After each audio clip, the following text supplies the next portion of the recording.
Bismillahirrahmanirrahim. Alhamdulillahirrahmanirrahim. Wabillahi nasta'in ala umuri dunya waddin.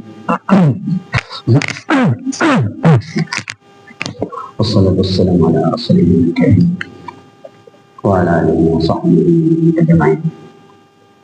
Qala rabbuna tabaraka wa ta'ala qala tanzil wassalatu alhamdulillahi minasyaitonir rajim. Ya ayyuhalladzina amanu taqullaha haqqa tuqatih wa la tamutunna illa wa antum muslimun. Allahumma shalli ala Muhammadin wa ala alihi wa sahbihi wa sallam. Assalamualaikum warahmatullahi wabarakatuh. Alhamdulillah, Bapak Ibu saudara sekalian, kita memuji Allah Subhanahu wa taala malam ini kita berkumpul kembali di sisi kita Masjid Al-Ikhlas untuk kita sama-sama mempelajari kitab suci kita melalui kitab tafsir Imam Al-Qurtubi, dan itu tidak lupa kita bersalawat kepada Nabi kita Nabi sallallahu alaihi wasallam. Bapak Ibu yang sekalian, insyaallah malam ini kita mulai di surah Baqarah setelah surah Fatihah telah kita selesaikan sampai 8 pertemuan, cukup panjang juga. Insyaallah sekali lagi malam ini kita belajar surah Al-Baqarah. Yang pertama tentang surah Al-Baqarah, bahwa ulama kita, terutama para ahli tafsir,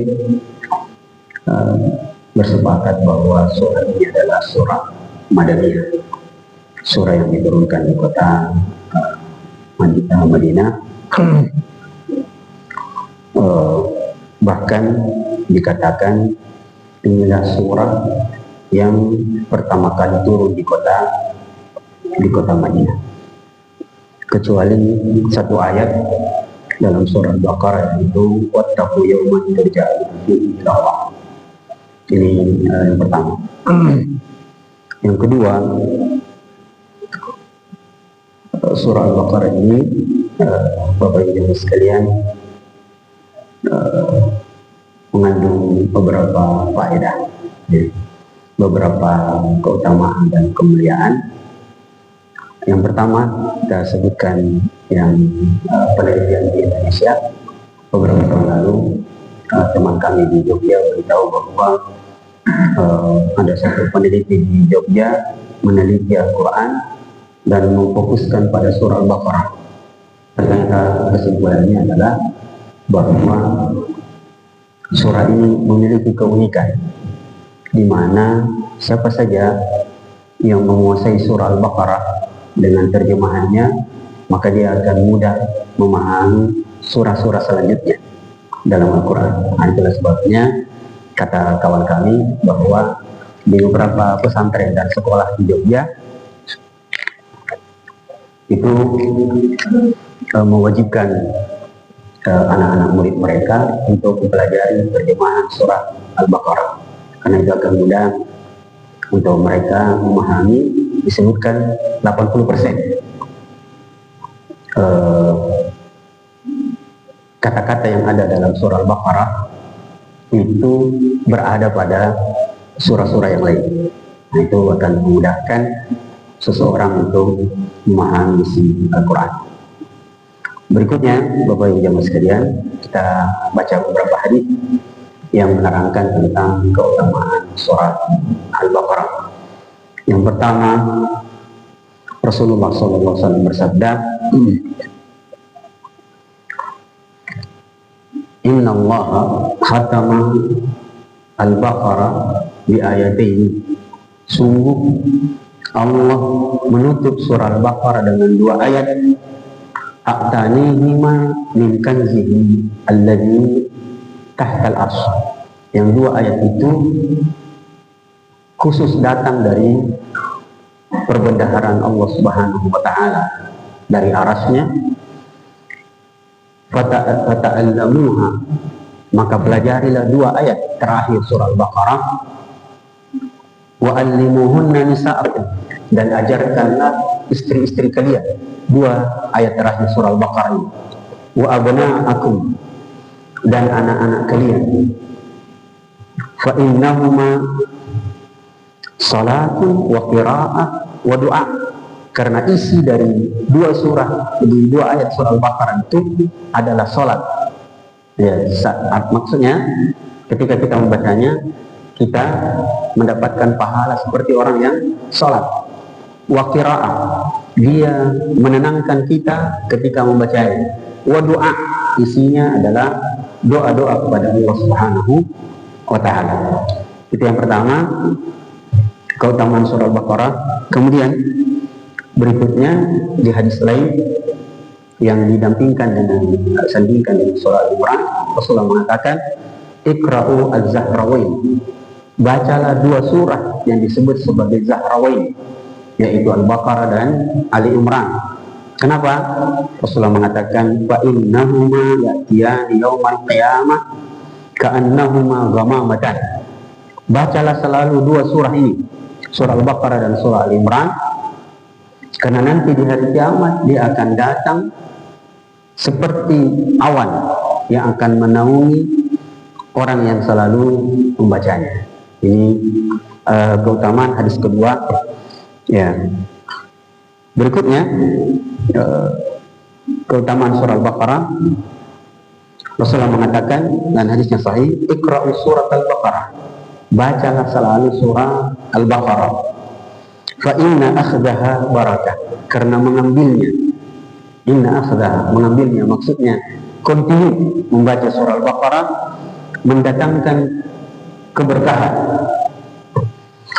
Wa tarkaha hasrah, meninggalkan surah Al-Baqarah menimbulkan kerugian pada diri kita. Wala yastati'uhuma al-batalah, sungguh surah Al-Baqarah, siapa saja yang selalu membacanya, maka sihir itu akan sulit mendatanginya. Ya, dia maksudnya surah Al-Baqarah menjadi penangkal sihir. Ini keutamaan surah Al-Baqarah. Saya mohon izin belok sedikit. Ada kata-kata yang cukup unik dan lucu, tapi ternyata cukup bagus. Dia bilang begini, bersyukurlah jika engkau berada dalam keadaan banyak pikiran. Jadi kalau lagi pikiran banyak, bersyukurlah. Kenapa? Karena kata Pak Ustadz, ahli ruqyah, orang yang kesurupan itu sebabnya adalah karena pikiran yang kosong. Jadi bersyukurlah ketika Anda lagi banyak pikiran, karena kenyataannya menurut ahli ruqyah, orang yang kesurupan itu disebabkan karena pikiran yang kosong. Jadi bagus juga, Pak. Jadi jangan terlalu terbebani kalau lagi banyak pikiran.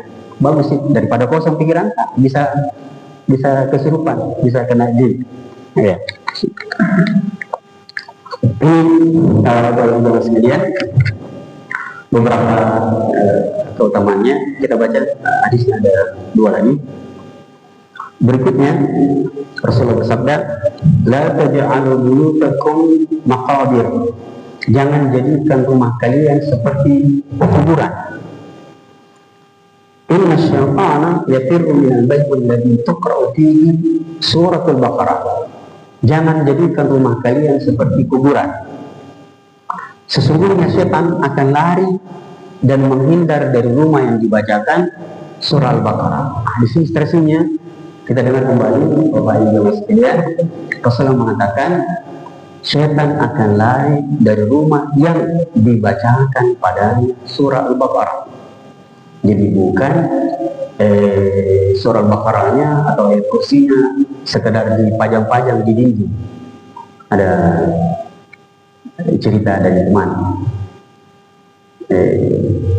penduduk satu rumah mengundang beliau untuk meruqyah. Setelah meruqyah, bertanyalah keluarga pasien, kenapa bisa kesurupan itu Ustaz, bisa kemasukan jin? Nah, ya banyak sebab orang bisa kemasukan jin. Pertama itu tadi pikiran kosong. Yang kedua, biasa dia melakukan beberapa kesalahan yang dianggap sepele, yaitu salah satunya adalah ibu-ibu yang biasa menyiram air panas di lubang tanpa baca bismillah. Itu enggak perlu dipahami. Jadi kalau sudah kita masak air panas yang masak nasi, itu jangan dibuang begitu saja. Baca bismillah di lembah, apalagi daerah lubang, sebab lubang itu tempat beberapa tinggalnya jin. Ekstrasinya, kemudian keluarga pasien ini mengatakan, tapi kan pernah ada penjelasan Ustadz bahwa kalau rumah ada surah Al-Baqarahnya, setan menjauh. Itu Pak Ustadz, ada ayat kursi kupasang besar itu, kenapa masuk juga jin bahkan merasuki itu keluarga itu? Bilang, itu surah Al-Baqarah nanti mengusir jin kalau dibaca. Kalau dipajang-pajang, tidak ada gunanya, dia justru masuk ke orang yang sekedar memajang saja. Ini penting itu tidak sekedar memajang, sebaiknya dibaca. Terus berikutnya, Bapak Ibu jamaah sekalian,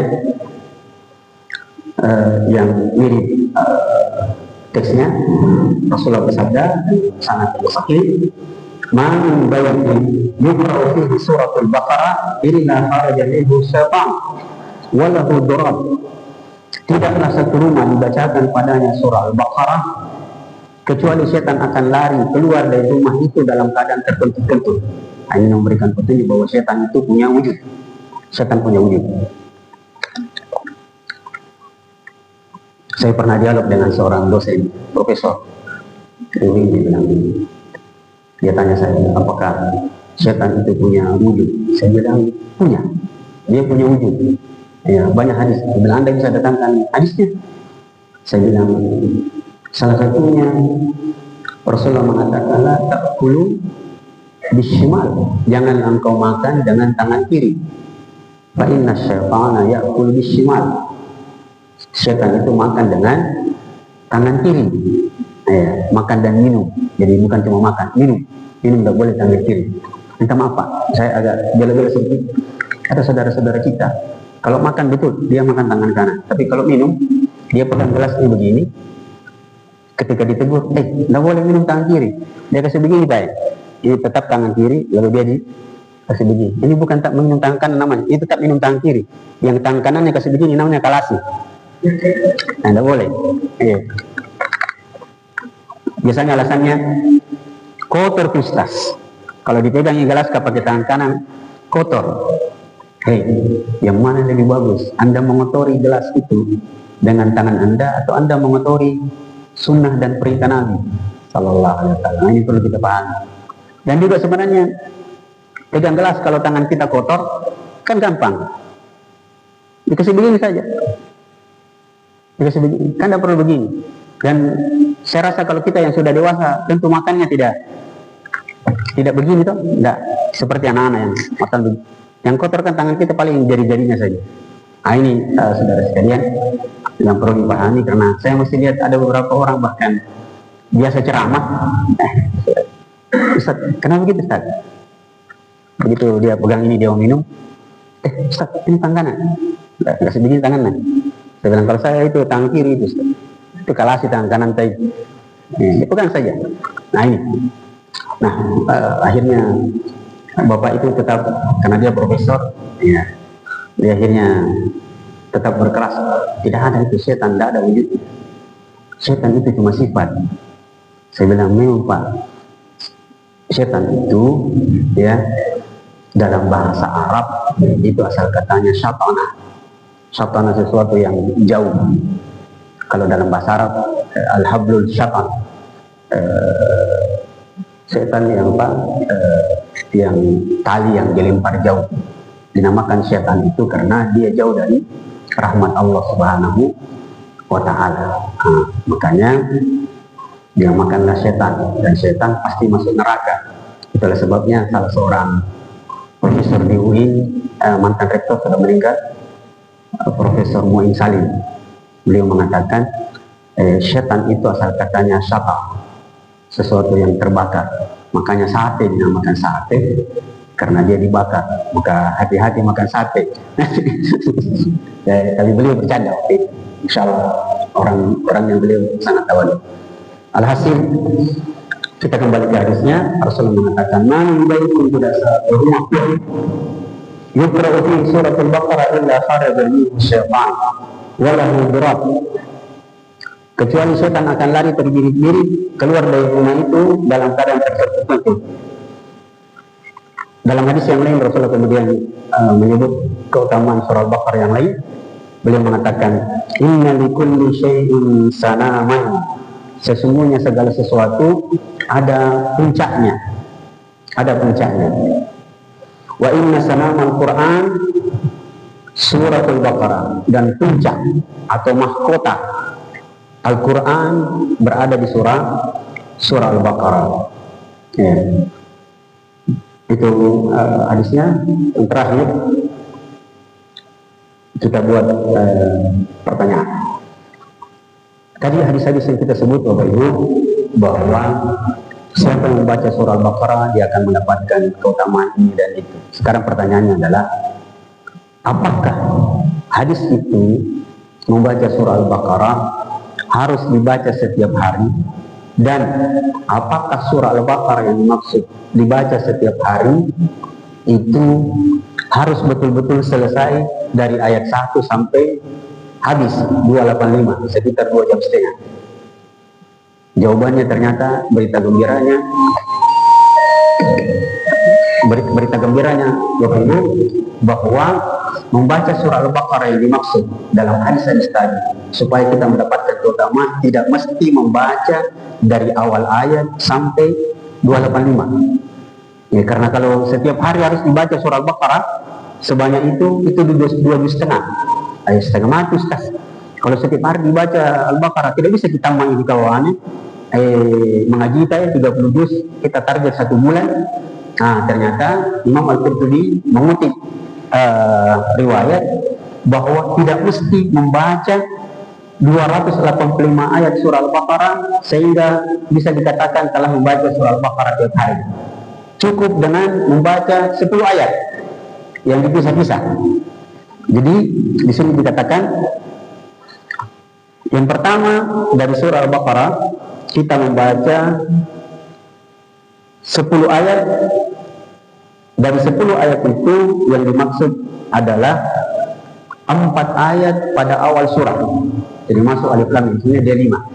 Alif lam mim sampai ujung kertas di surah Al-Baqarah di lembar pertama. Jadi 5 ayat, 4 atau 5 ayat. Kemudian ayat berikutnya ayatul kursi. Jadi sudah berapa Pak? 7 atau 8. Ya, kemudian 4, 5 tambah ayat kursi 6, kemudian 2 ayat setelah ayat kursi. Jadi kalau kita 4 maksudnya alif lam mimnya ayat pertamanya dihilangkan. Jadi dalikal kitabu 4 ayat, ya, 4 tambah ayat kursi jadi 5, kemudian 2 ayat setelah ayat kursi berarti 7, kemudian 3 ayat di ujung surah Al-Baqarah jadi 10. Nah, kalau kita masukkan alif lam mim ayat pertama berarti dia 11. Tapi ulama menghitung alif lam mim karena dia pendek, maka dihitungnya mulai dari kitabul la raiba fi sampai ujung kertas itu halaman pertama 4, kemudian ayat kursi 5, kemudian 2 ayat setelah ayat kursi, ya, jadi 7, 5, 7 tambah 3 ayat di akhir surah Al-Baqarah, itu 10. Barang siapa yang merutinkan 10 ayat ini setiap hari, maka dia ini sudah dianggap membaca surah Al-Baqarah setiap hari, dan dia akan mendapatkan beberapa keutamaan dari hadis-hadis yang disampaikan oleh Rasulullah yang kita baca tadi. Ini mukadimah. Oh, ini karena tertib di sini ya. Oh iya.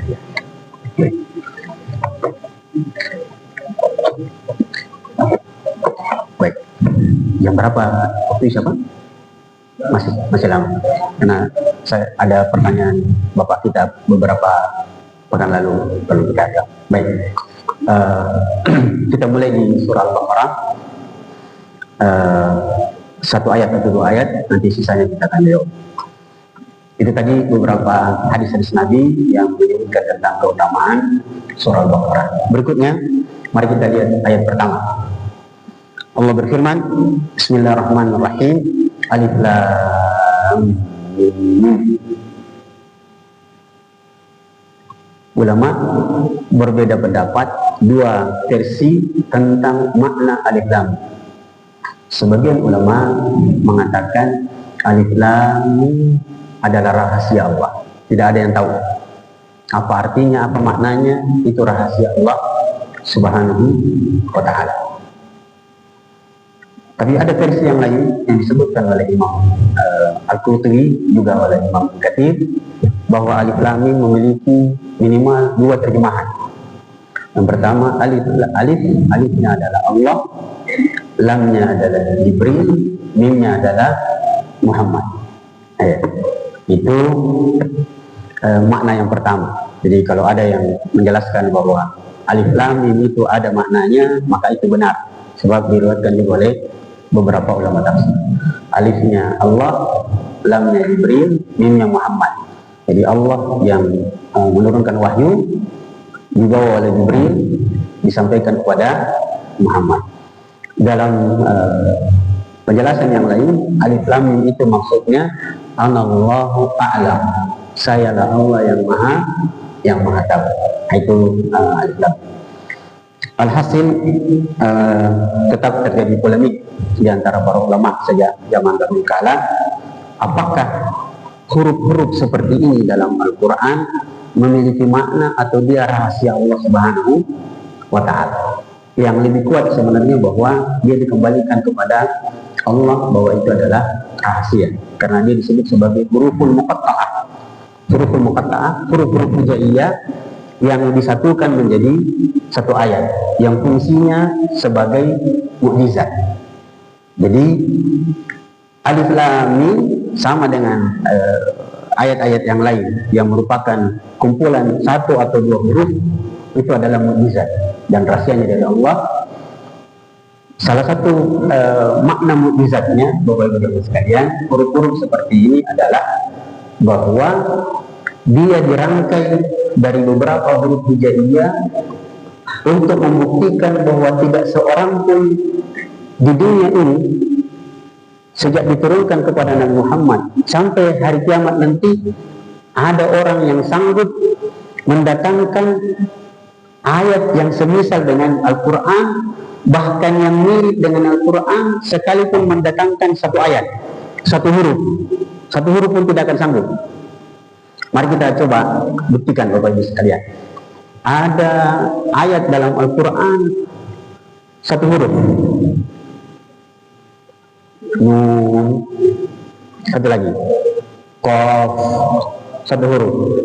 Ada yang bisa datangkan satu huruf jadi satu ayat? Tidak enak didengar. Tidak enak didengar. Dot tidak bisa. Padahal huruf dot adalah huruf yang paling susah dipelajari. Satu-satunya orang yang bisa mengucapkan huruf dot sefasih mungkin adalah Rasulullah SAW. Tapi dia tidak bisa jadi ayat. Itu satu huruf. Kita datangkan satu ayat dua huruf. Hamim, Toha, Yasin, dua huruf. Ada yang bisa datangkan dua huruf jadi ayat? Dikasih hadiah besar. Tapi bakso, tidak bisa. Tidak bisa. Itu makna bahwa dia dikembalikan oleh Allah karena dia jadi mukjizat. Tiga huruf Pak. Alif lam mim, alif lam ra. Ada yang bisa datangkan satu ayat bisa jadi tiga huruf dari satu ayat? Mustahil. Tiga huruf. Empat huruf. Empat huruf. Alif lam mim ra. Empat huruf. Ada yang bisa datangkan yang semisal? Tidak akan datang. Tidak bisa. Alif lam mim sa. Tidak ada yang bisa. Empat huruf. Lima huruf. Kaf ha ya ain sa. Lima huruf. Ada yang bisa datangkan? Tidak ada. Ada yang bisa mendatangkan sekalipun satu huruf jadi satu ayat. Nah, itulah salah satu penjelasan ulama kita bahwa makna yang benar dari huruf-huruf hijaiyah seperti ini itu maknanya milik Allah Subhanahu wa ta'ala. Tetapi tidak salah jika ada yang mengatakan ada maknanya alif lam mim, alif adalah Allah, lamnya Jibril, mimnya adalah Muhammad. Kita masuk di ayat kedua pelan-pelan. Kalau Bapak Ibu punya kesempatan lihat ayatnya, ini penting sekali. Di situ di ayat kedua ada dua tanda wakaf. Zalikal kitabu la raib. Ada tanda wakaf di atasnya. Kemudian sambungannya fihi ada tanda wakaf di atasnya. Hudan lil muttaqin. Betul-betul. Bapak, Ibu coba cek dua tanda wakaf. Zalikal kitabu la raib. Tanda wakaf. Fihi juga ada tanda wakaf. Maka cara membacanya dua versi. Zalikal kitabu la raib fihi hudan lil muttaqin. Itu kalau kita berhenti di kalimat fi. Bisa membacanya dengan gaya ini. Zalikal kitabu la raib. Berhenti fihi hudan lil muttaqin. Ternyata dua tanda wakaf itu akan memberikan makna yang berbeda. Coba kita terjemahkan pelan-pelan. Kalau kita bacanya berhenti di raib. Zalikal kitabu la raib. Inilah kitab yang tidak ada keraguan. Selesai. Kita sambung ayatnya. Fihi hudan lil muttaqin. Di dalamnya ada petunjuk bagi orang-orang yang bertakwa. Tapi kalau kita berhenti di sini, maknanya akan berbeda. Zalikal kitabu la raib fihi. Inilah kitab yang tidak ada keraguan di dalamnya. Hudan lil muttaqin. Dia merupakan petunjuk bagi orang-orang yang bertakwa. Dapat ada rasa beda? Ada rasanya berbeda. Kita cek kembali. Kalau kita berhenti di sini, maka maknanya akan seperti ini. Zalikal kitabu la raib fihi. Inilah kitab yang tidak ada keraguan di dalamnya. Karena tidak ada keraguan di dalamnya, hudan lil muttaqin. Maka dia pantas menjadi petunjuk bagi orang-orang yang bertakwa. Itu kalau kita berhenti di fihi. Coba kita berhenti di raib. Zalikal kitabu la raib. Inilah kitab yang tidak ada keraguan. Memang kenapa kan? Keraguan, tidak ada keraguan. Bagaimana maksudmu? Lanjutannya adalah fihi hudan lil muttaqin. Di dalamnya tidak hudan, ada petunjuk bagi orang-orang yang bertakwa. Sudah dirasakan bedanya Pak? Itu makna kenapa ditaruh tanda wakaf seperti itu. Karena dia mendatangkan makna yang sedikit berbeda tapi sangat krusial. Baik, pelan-pelan sedikit lagi sampai jam 7 nanti kita tanya jawab karena ada pertanyaan yang cukup panjang jawaban. Zalika, bapak-bapak, ibu-ibu yang pernah belajar bahasa Arab, zalika itu adalah kata tunjuk jauh.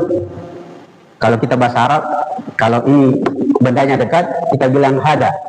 Mirip-mirip bahasa Inggris. This is. Ini. Lihat.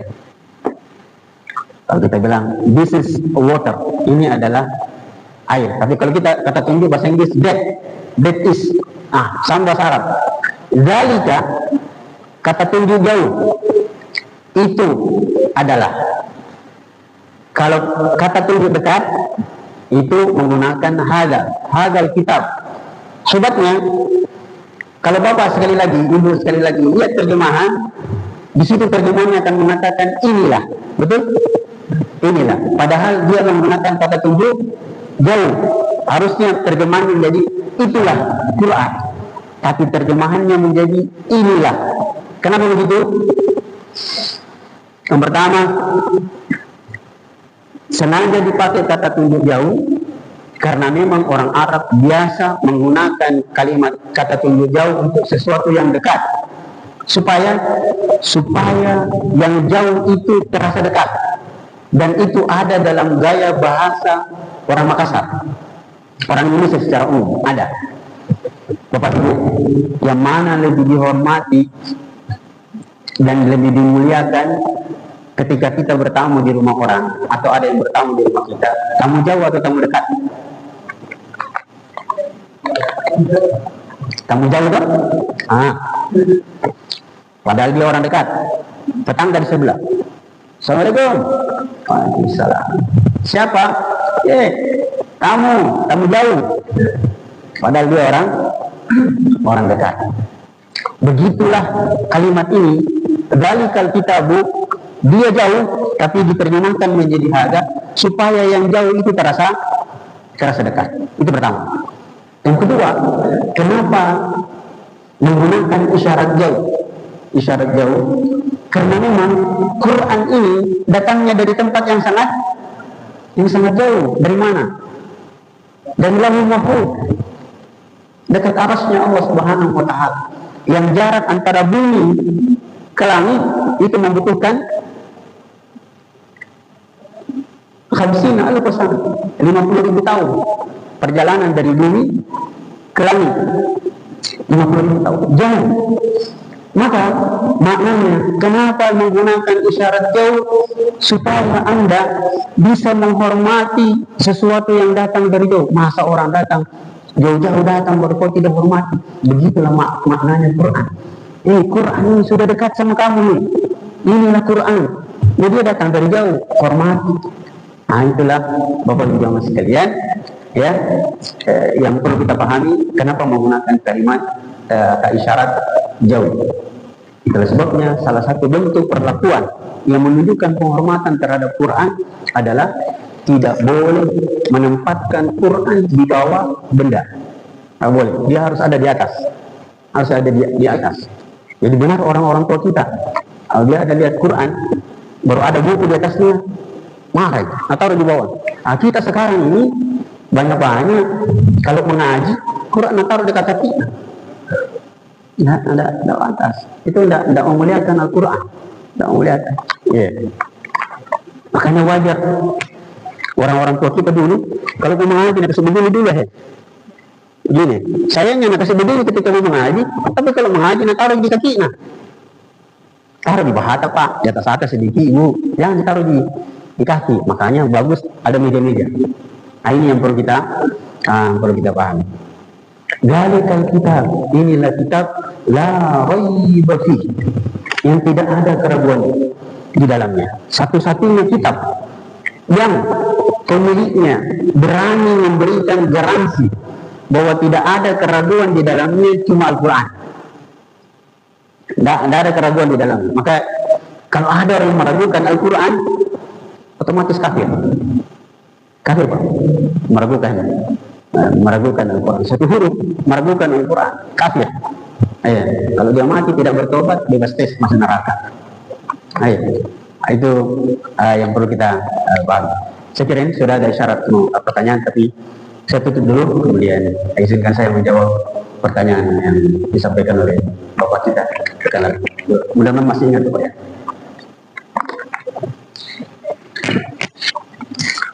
Pertanyaannya yang saya ingat sekali adalah mengenai dalil-dalil umum dan dalil khusus. Begitu Pak ya. Untuk menjawabnya agak panjang, harus memberikan kuliah usul fikih yang terlalu panjang. Tetapi saya kasih contoh-contohnya sedepan. Ada nanti hadis-hadis yang memberikan petunjuk kuliah umum, tapi nanti ada yang khusus. Contoh. Misalnya dalil tentang larangan kencing berdiri. Rasulullah mengatakan, la yabulanna ahadukum qa'iman. Tidak boleh ada di antara kalian, kata Rasulullah, kencing berdiri. Jadi kencing harus jongkok atau duduk, tidak apa-apa. Dan nanti ditafsirkan bagaimana nanti duduk. Tapi yang bahasa Indonesia jongkok, dan itu ternyata cara duduk yang paling baik ketika itu jongkok ketika buang air. Dan pernah ada yang melakukan penelitian, itu kaki kirinya agak maju lebih di depan daripada kaki kanan. Itu cara jongkok ketika buang air. Sekali lagi, kenapa cara jongkok, Pak? Jongkoknya kan begini kan? Ini kaki kanan agak maju ke depan. Dia sedikit kira-kira setengah telapak kaki kita. Ya, seperti itu. Nah, gitu. Alhasil, kalau ini dipahami, maka kita akan dapatkan kesimpulan bahwa mutlak hukumnya kencing jongkok, tidak boleh kencing berdiri. Itu dalil umum. Ternyata ada hadis yang lain, satu saja, yang lainnya semua menunjukkan larangan kencing berdiri. Ternyata ada satu hadis yang langsung dilakukan oleh Nabi sendiri, kencing dalam keadaan berdiri. Ini Nabi, saya lupa apakah Mu'adz yang menceritakan bahwa saya pernah diminta tolong oleh Rasulullah untuk bawakan air supaya beliau bisa beristinja. Ya.